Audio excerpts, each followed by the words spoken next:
Welcome to এক্সানটেক biology. আজ আমরা মাধ্যমিকের জীবনবিজ্ঞানের দ্বিতীয় অধ্যায় অর্থাৎ জীবনের প্রবাহমানতা এই অধ্যায়ের 5 মার্কসের প্রশ্নের সাজেশন দেখে নেব। পরবর্তী অধ্যায়ের সাজেশন পেতে চ্যানেলটিকে অবশ্যই সাবস্ক্রাইব করে রাখো। আর তোমরা যারা চ্যাপ্টার 1 এবং 3-এর সাজেশন এখনও দেখোনি, ডেসক্রিপশনে লিঙ্ক দেওয়া আছে, ভিডিওর শেষে দেখে নিও। দ্বিতীয় অধ্যায় জীবনের প্রবাহমানতা। এখানে 4-এর দাগের প্রতিটি প্রশ্নের মান থাকবে 5। প্রথম প্রশ্নটি হলো, একটি আদর্শ ইউক্যারিওটিক ক্রোমোজোমের অঙ্গসংস্থানে প্রাপ্ত অংশগুলোর নাম লেখো। এর সাথে সেন্ট্রোমিয়ার এবং টেলোমিয়ারের কাজ কী? নাম্বার 2, উদ্ভিদ কোষ ও প্রাণী কোষের সাইটোকাইনেসিসের মধ্যে তুলনা করো। এর সাথে আছে উদ্ভিদ দেহে মাইটোসিস ঘটে এমন 3টি দেহাংশের নাম লেখো। কোশ্চেন নাম্বার 3, অযৌন ও যৌন জননের মধ্যে নিম্নলিখিত 3টি বিষয়ের পার্থক্য নিরূপণ করো। জনিত্রী জীবের সংখ্যা, গ্যামেট উৎপাদন এবং অপত্য যৌনর প্রকৃতি। এর সাথে আছে উদাহরণসহ 2টি অযৌন জনন পদ্ধতির নাম লেখো। নেক্সট কোশ্চেন নাম্বার 4, ফার্নের যৌনক্রম রেখাচিত্রের সাহায্যে বর্ণনা করো। কোষ বিভাজনে সেন্ট্রোজোম ও মাইক্রোটিউবিউলের ভূমিকা কী কী? কোশ্চেন নাম্বার 5, নিম্নলিখিত 3টি বিষয়ে মাইটোসিসের গুরুত্ব ব্যাখ্যা করো। বৃদ্ধি, কোষ প্রতিস্থাপন ও ক্ষয়পূরণ এবং প্রজনন। এর সাথে আছে মিওসিস কোষ বিভাজন কিভাবে প্রকরণ উৎপন্ন করে। কোশ্চেন নাম্বার 6, প্রোফেজ ও টেলোফেজ বিপরীতধর্মী দশা, বক্তব্যটির যথার্থতা বিচার করো। এর সাথে ইন্টারফেজ দশায় কোন 2টি উপাদান সংশ্লেষিত না হলে কোষ বিভাজন সম্ভব নয় তা মূল্যায়ন করে লেখো। কোশ্চেন নাম্বার 7, ইতর পরাগযোগ অনিশ্চিত প্রক্রিয়া হওয়া সত্ত্বেও অভিব্যক্তিতে সহায়ক কেন তা বিশ্লেষণ করো। ধান, পাতাঝাঁঝি, আম ও পলাশ গাছের ইতর পরাগযোগের মাধ্যমগুলির নাম লেখো।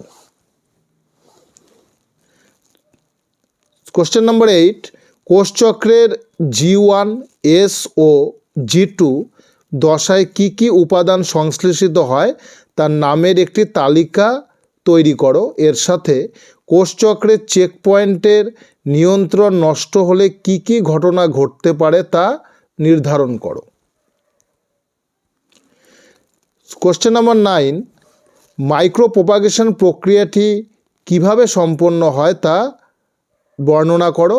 উদ্ভিদের অঙ্গজ বংশবিস্তারে শাখা কলম ও জোড় কলমের তাৎপর্য কী? নম্বর 10, বিভিন্ন রাসায়নিক উপাদান থেকে কিভাবে ধাপে ধাপে ডিএনএ গঠিত হয় তা বর্ণনা করো।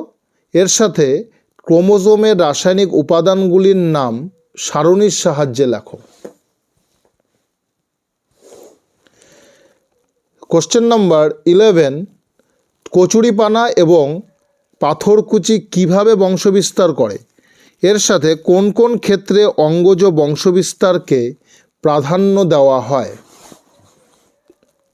কোশ্চেন নাম্বার 12, মাইটোসিস এবং মিওসিসের মধ্যে নিম্নলিখিত বৈশিষ্ট্যের সাপেক্ষে পার্থক্য নিরূপণ করো। সম্পাদনের স্থান, অপত্য কোষের ক্রোমোজোম সংখ্যা এবং উৎপন্ন কোষের সংখ্যা। এর সাথে আছে অ্যামাইটোসিস কোষ বিভাজনের 2টি বৈশিষ্ট্য উল্লেখ করো যা মাইটোসিস ও মিওসিসে অনুপস্থিত। কোশ্চেন নাম্বার 13, ইউক্রোমাটিন ও হেটারোক্রোমাটিনের গঠন এবং তাৎপর্য বিষয়ে 2টি পার্থক্য লেখো। এর সাথে উদ্ভিদের অঙ্গজ বংশবিস্তারে মূল কাণ্ড এবং পাতার ভূমিকা আলোচনা করো। কোশ্চেন নাম্বার 14, মাইটোসিস কোষ বিভাজনের টেলোফেজ দশায় নিউক্লিয় জালিকা, নিউক্লিয় পর্দা, নিউক্লিওলাস ও বেমতন্তুর কী গঠনগত পরিবর্তন ঘটে তা বিশ্লেষণ করো। এর সাথে মাইটোসিসের অ্যানাফেজ এবং প্রথম মিওসিসের অ্যানাফেজ 1-এর প্রধান পার্থক্যটি কী? কোশ্চেন নাম্বার 15, কোনো গাছের পাতার কোষে ক্রোমোজোম সংখ্যা 14 হলে তার পরাগরেণু, ভ্রূণ ও শস্য নিউক্লিয়াসের ক্রোমোজোম সংখ্যা নির্ণয় করো। এর সাথে মিওসিস কোষ বিভাজনে ক্রোমোজোম সংখ্যা হ্রাস পাওয়া ও ক্রোমাটিডের মধ্যে খণ্ড বিনিময়ের একটি করে তাৎপর্য লেখো।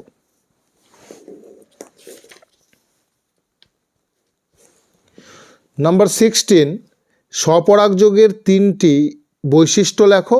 এর সাথে মাইটোসিসের দীর্ঘস্থায়ী দশায় নিউক্লিয়াসের কী পরিবর্তন ঘটে তা ক্রমানুসারে লেখো। নাম্বার 17, কর্কোদ্গম ও খণ্ডীভবন কিভাবে সম্পন্ন হয়?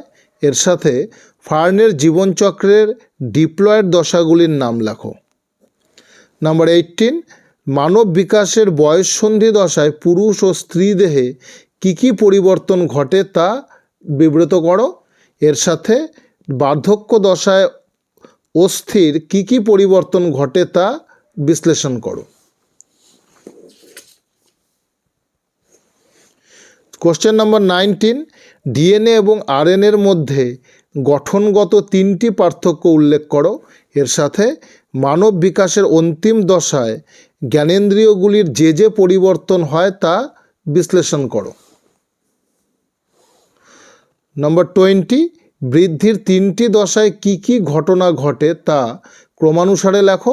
এর সাথে জিন, ডিএনএ এবং ক্রোমোজোমের মধ্যে সম্পর্ক প্রতিষ্ঠা করো।